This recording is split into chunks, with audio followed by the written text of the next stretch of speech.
Hello everyone, आज मैं आ गई हूँ एक नए वीडियो के साथ। हमने लास्ट वीडियो में पढ़े थे 7 एक्सियम्स। आज हम पढ़ेंगे 5 पोस्टुलेट्स। तो आइए पोस्टुलेट्स के साथ शुरू करते हैं। उससे पहले मैं आपको ये बता दूं कि एक्सियम्स कई बार एप्लीकेशन में काम आते हैं, लेकिन पोस्टुलेट्स केवल एज स्टेटमेंट्स ही यूज होते हैं और ज़्यादातर एमसीक्यूज में आते हैं।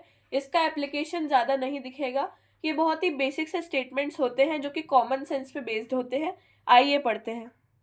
ये है हमारा आज का पहला पोस्टुलेट, जो कि एक काफी बेसिक सा स्टेटमेंट है। A straight line can be drawn from any point two any other point.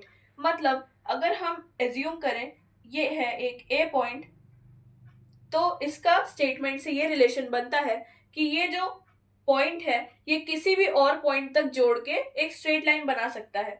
मतलब फॉर एग्जाम्पल ये बी है, ये सी है, ये डी है, ये भी एक स्ट्रेट लाइन है, ये भी और ये तीनों आपस में एक स्ट्रेट लाइन ही है। तो यानी a straight line can be drawn from any point two any other point. किसी भी पॉइंट से हम इसको ज्वाइन करेंगे तो वो एक स्ट्रेट लाइन बनेगी। इस पोस्टुलेट में हमें एक और चीज याद रखनी होती है कि एक लाइन में केवल दो ही डिस्टिंक्ट एंड पॉइंट्स होते हैं। इसका मतलब है कि ए और बी से और कोई भी लाइन नहीं गुजर सकती, वो केवल ए और बी ही हो सकती है। ऐसी कोई भी और लाइन नहीं है जो ए और बी दोनों को टच कर पाए, या तो वो केवल बी को कर पाएगी या तो ए को। इसका मतलब है कि दो पॉइंट से केवल एक ही लाइन गुजर सकती है। आइए सेकंड पोस्टुलेट की तरफ बढ़ते हैं। सेकंड पोस्टुलेट ये कहता है a terminated line can be produced indefinitely. Terminated line को हम सिंपल लैंग्वेज में एक लाइन सेगमेंट भी कहते हैं। टर्मिनेटेड लाइन मतलब एक ऐसी लाइन जो रुक चुकी है, जो जो एक फिक्स्ड मेजरमेंट की है। फॉर एग्जाम्पल ये 11.5 सेंटीमीटर की है, तो ये एक टर्मिनेटेड लाइन है, एक डिस्टिंक्ट मेजर की लाइन है।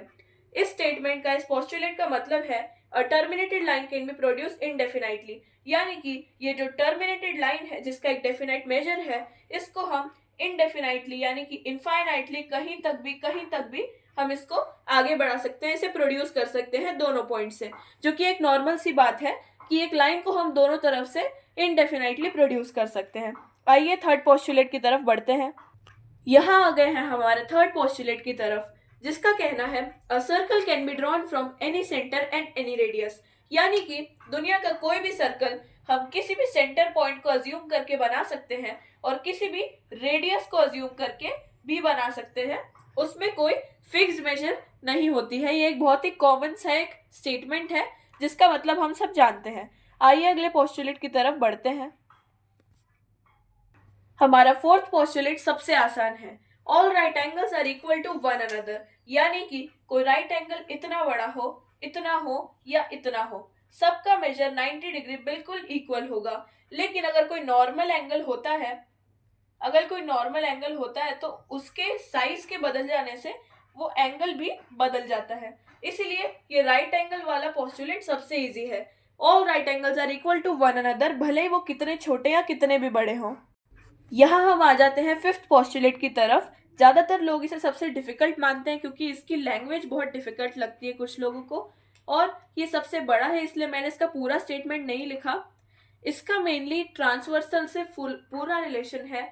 जहाँ तक आपने अभी ट्रांसवर्सल शायद ही पढ़ा होगा, लेकिन अगर आपने उसे 8th क्लास में उस कॉन्सेप्ट को पकड़ा है तो ये आपके लिए बहुत ईजी होगा। वैसे फिफ्थ पोस्टुलेट ज़्यादा कहीं काम नहीं आता है और स्टेटमेंट्स में भी बहुत कम यूज होता है, तो अगर ये आपको नहीं समझ में आए तो ज़्यादा दिक्कत वाली बात नहीं है। इस पोस्टुलेट का मेनली यही मतलब है कि अगर कोई दो रैंडम लाइन से अगर एक तीसरी लाइन जाती है और अगर ये दोनों जो इंटीरियर एंगल्स हैं ये 180 का सम नहीं बनाते हैं, तो ये लाइंस कहीं ना कहीं आगे जाकर मीट करेंगी। लेकिन अगर ये 180 का सम बनाते हैं, ये और ये एंगल मिलकर 180 का सम्स बनाते हैं, तो फिर ये पैरेलल लाइंस है और ये आगे जाकर कभी नहीं मिलेंगी। यही इस पोस्टुलेट का मेन मतलब होता है। अगर आपको ये ना समझ में आए तो कोई ज़्यादा दिक्कत वाली बात नहीं है, ये केवल एक स्पेशल रिक्वेस्ट पे हुआ था। Thank you. मिलते हैं अगले चैप्टर में लाइंस एंड एंगल्स के साथ।